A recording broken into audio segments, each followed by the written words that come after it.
सबसे बड़ी खबर जो कल रात में आ रही है वो ये है कि एवरेचे एजे अब स्पर्स नहीं जा रहे हैं, आर्सेनल आ रहे हैं।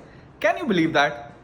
कल रात में मैं सोया, ये खबर पक्की थी कि स्पर्स जा रही है एवरेचे एजे के लिए, सारी डील फाइनल हो गई है, पर्सनल टर्म्स हो गए हैं। और सुबह उठता हूं तो क्या देखता हूं कि AJ is an Arsenal player.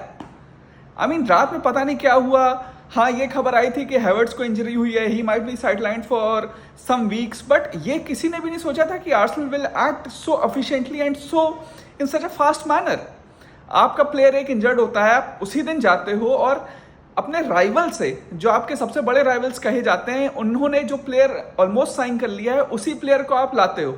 It's a huge statement of intent. It's a statement that goes out to the league, जो सारे लीग को एक नोटिस पे डालता है कि this time Arsenal means business. इस बार ऐसा नहीं होगा कि आर्सेनल सेकेंड या थर्ड के लिए compete कर रहा है। This time Arsenal has to win the trophy. क्योंकि अगर आप उनकी फ्रंट थ्री अब देखें तो it would be Eze, Gyokeres और Saka. This front three is comparable with almost all the teams in the Premier League. मतलब मैनचेस्टर सिटी उठा लें, आप लिवरपूल उठा लें, किसी की भी फ्रंट थ्री आप ये नहीं कहेंगे कि इस समय आर्सेनल से बेटर है। And this is how significant this signing is. इससे पहले सबसे बड़ा प्रॉब्लम एरिया आर्सेनल के लिए जो था वो लेफ्ट विंग था, तो एजे के आने से this solves that problem area. तो आप ऐसा समझिए कि मान लीजिए एक टीम में जो आपका सबसे खराब चीज़ है उसको आप as a point of strength बना दें तो ओवरऑल टीम तो इंप्रूव होगी ही। सेम गोज फॉर स्पर्स की, मतलब स्पर्स के लिए कितनी अब मैं हंसने की बात कहूँ क्या कहूँ, बट इट्स जो भी स्पर्स के फैन हैं वो मेरे ख्याल से इंडिया में तो कम ही होंगे, लेकिन फिर भी जो भी है उनके लिए it's just a matter of disappointment से ज़्यादा एक they have become a laughing stock. भाई एक प्लेयर आपके पास था, एक हफ्ते से आप हैगल कर रहे हो 5 मिलियन के लिए, 3 मिलियन के लिए, 4 मिलियन के लिए। अगर आप पहले ही ऐड कर लेते तो अभी तक एवरेज एचे आपके पास होता, बट आप वही पेनी पिंचिंग, वही डैनियल लीवी की जो पुरानी कहानी है। मतलब कितने लोग आप bringing up the Sol Campbell transfer from Tottenham to Arsenal, but उससे भी ज़्यादा अगर आप पीछे जाएं तो आर्सेनल के पास एक मिडफील्डर होते थे Emmanuel पटीट।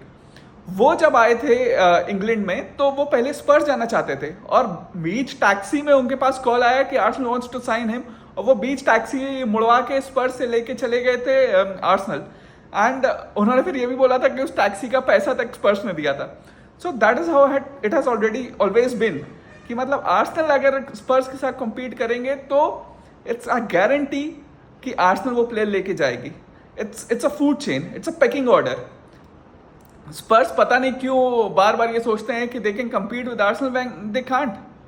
There is a clear hierarchy. अगर प्लेयर को चूज करने को मिलेगा तो they will always choose Arsenal. We are the biggest club in North London, और यही हुआ। इसीलिए जब आप देखें तो पिछला वीकेंड जो आर्सेनल के लिए रहा, भले ही वो 3 पॉइंट जीते, लेकिन काफी क्रिटिसिज्म मिला। लोगों ने कहा कि यूनाइटेड ज्यादा अच्छा खेली है। आर्सेनल के खुद फैंस कह रहे थे कि शायद ये फिर से वही सीजन जो पिछले साल रहा वही रिपीट होगा, क्योंकि हम लोगों ने सेट पीस से ही गोल किया, डिफेंसिवली खेले, चांसेस उतने क्रिएट नहीं किए। All the problems that we had last year were repeated this year, and this इसीलिए ये प्रेशर भी था और ये हावर्ट्स की injury, all this combined to make this signing possible, and I think this signing is a needle mover. ये एक ऐसी साइनिंग है जो आर्सेनल को सेकेंड या थर्ड से टाइटल विनिंग चैंपियन बना सकती है, नो डाउट अबाउट दैट। क्योंकि अगर आप देखें what does Eberechi Eze brings to this team, एक तो वो सेंटर अटैकिंग मिडफील्ड भी खेल सकते हैं, तो अगर ओडेगार्ड का ऑफ दिन चल रहा है तो वहां खेल सकते हैं, plus he automatically improves the left hand side, क्योंकि अभी मार्टिनेली या Trossard can't be trusted so much if you want a title run in. Also वो राइट फुटर हैं। अगर आप आर्सेनल के पास क्रिएटिव प्लेयर्स देखें, most of them are left footers. Odegaard हो गए, वनेरी हो गए, साका हो गए, Max Dowman who I believe is a huge talent. शायद इस सीजन आप लोग देखेंगे जो आर्सेनल को बहुत ज़्यादा फॉलो नहीं करते हैं, उन्हें शायद पता नहीं होगा, ये लड़का है 15 साल का Max Dowman, and he has the potential to be the next Lamine Yamal. He is that good, but he is also left footer. फिर आपने मेडुएके को लिया, वो लेफ्ट फुटर। तो राइट फुटेड प्लेयर्स आपके पास कम थे, इसलिए वो बैलेंस बनाने के लिए आपको एक राइट फुटर चाहिए था, जो एवरेचे एजे हैं। इसलिए इस साइनिंग के बाद I think things are looking much brighter for Arsenal, क्योंकि काफ़ी साइनिंग आर्सेनल ने भले ही की थी इसमें, but most of them were underwhelming. For example आप नॉगार्ड को देखें, आप मेडुएके को देखें, कैपा को देखें, ये सारी साइनिंग्स ऐसी नहीं थी जो ऑटोमेटिकली इंप्रूव द फ्रंट 11। वो ऐसी थी कि आपका स्क्वाड डेप्थ बढ़ाएंगी, आप कभी कभी कप कॉम्पिटिशन्स में उन्हें खिला सकते हो, लेकिन जनरली ऐसे दे वरंट द साइनिंग्स जो आर्सेनल को ऑटोमेटिकली नंबर 1 पे ले जाए।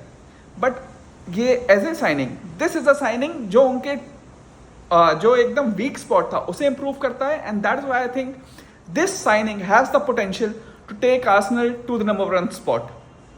Thank you.